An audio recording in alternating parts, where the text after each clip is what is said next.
If you could be any video game character for a day, who would you be and why? Sorry, no cursing, right? Person that came up was Link from Zelda, also a very influential game. I do love a good bow and arrow as well, so yeah. What is your favorite game soundtrack of all time? Obvious answer is Dark Souls. For those that don't know Dark Souls, it's a brutal game, and not many can last playing this without throwing their screen. What was the game that made you fall in love with the gaming? Okay, so this is an extremely easy question for me. I've said this many times to people. It's Final Fantasy VII by Square Enix. I was around 10 or 11 when it came out. Yeah, I played the game, even though about 60% of it I couldn't really understand. This game just taught me how intricate a video game can be, how many feelings it can push you to have.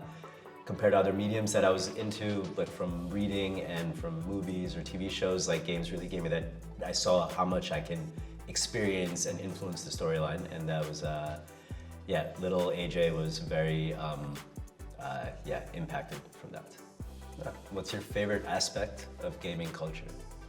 It's a very, very open and welcoming community. So in a way, it's like with music, right? So you can say you're into music, but then if you're into a genre or another, you may really dislike things that the other person likes, but at the same time you share the same passion, and in a way every time you can really connect with someone just by knowing that they also like games. And this also reflects in the gaming industry, I feel like, because most people are gamers. So it's easy to find each other closer, even just by this reason. And yeah, I feel like it's interesting. Even if we all play different things, we all feel very tied together because of it. So if you could erase your memory of playing one game just to experience it again for the first time, which one would it be? That's also pretty messed up. I mean, it's tough because what was the first question was what was the game that made me fall in love with gaming? And I would like to fall in love over and over again. So yeah, I would choose Final Fantasy VII again, just because that impact that I had. I would love to re-experience something like this. It's so like engraved in my body, in my bones. What's your go-to comfort game after a long day? It's funny because my comfort games are not comfort games at all. As we heard before, she likes the pain of certain yeah, games. I kind of like that. Yeah. Actually, I would say at the moment, definitely Elden Ring, which is again kind of from Software Games developer, same from Dark Souls series, and this open world, exploring the world, and even replaying the game is honestly one of the most immersive things and most fun, and really helps me detach from everything for that hour or two I may go dive deep into this. One of the few games that completely makes me shut off. What's the most overused trope in video games that you wish would disappear? Trope? Trope. Overused trope. The toxicity within gaming. Yeah, that's like in second.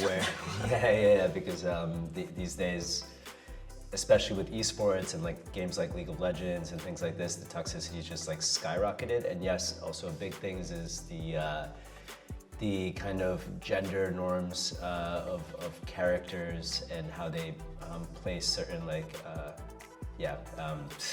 appearances on certain characters. So yeah, that's definitely something. But there is a movement growing. Yeah, things are changing slowly. Things are slowly changing. Going on the females and males in games and characters and women that in armor for the women character is basically a bikini made of stone. What's your ultimate gaming goal or dream project? Professionally, actually what we're doing is quite close to a kind of a dream situation of being part of the whole community and industry and bringing it together and getting to know of it. Obviously we're starting, so the dream would be to make it always better and to get even more into it. At some point that I would like, I think, to get into the creative side of gaming, maybe in the music side of things. Nice. I would be really curious to work on this. So maybe this, I would Nice. say. Yeah. Nice. While also transforming the world. Of course, through our always initiatives. crafting. Crafting. What's the most surprising thing you've learned about the gaming community?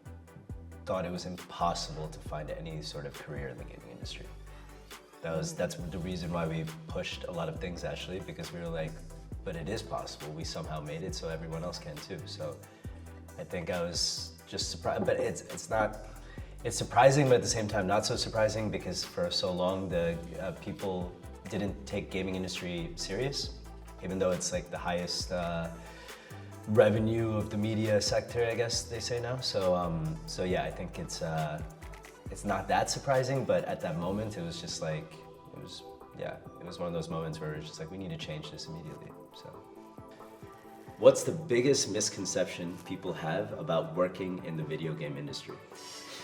Oof, okay, that's an interesting one. Definitely, there is still a lot of stigma about games and working in the industry, because you really see it. I'm sure you also had the same reaction, that sometimes when they ask you what are you doing and you say you work in the gaming industry, people are looking at you like in a very weird way, because they don't get really, a real job. Kind of, yeah, that's the main reaction. Generally, obviously, like if you're not into games, I mean, you don't know a lot about the gaming industry, how big it is now, and like how it became. It's basically the biggest entertainment industry in the world. And the moment you start to say these things, people are like, oh, wait a minute. So it's not just like It's nerds not just in Call a of Duty shooting. exactly, or kids. Also, this I think misconception is that gaming and the gaming industry is only directed to kids, while now the age average of players is like around 30 something, I think, 34. Something like that. So most players are adults. How do you navigate the challenges of work-life balance? Sorry.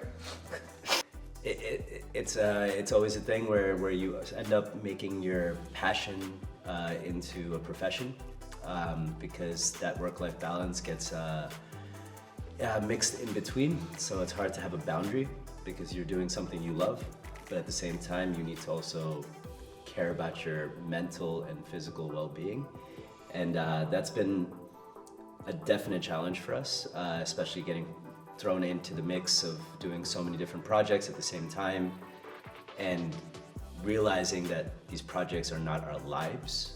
And although they still feel like that, of course, but it's we've learned as a team to just watch out for each other and remind each other, like, hey, take a break, let's not talk about stuff like this. We're at a park having a barbecue, no talk. Don't be afraid to tell them that you're overworked. I think that's the best thing, right? Surrounding yourself with people that realize that and care about that, and don't want you to do, we call it crunch time, right? To work late nights and things like this. Just push yourself for breaks, push yourself for vacations. It's important you get back to a healthy lifestyle if you balance it out. But we're still learning, so by no means we are experts in that.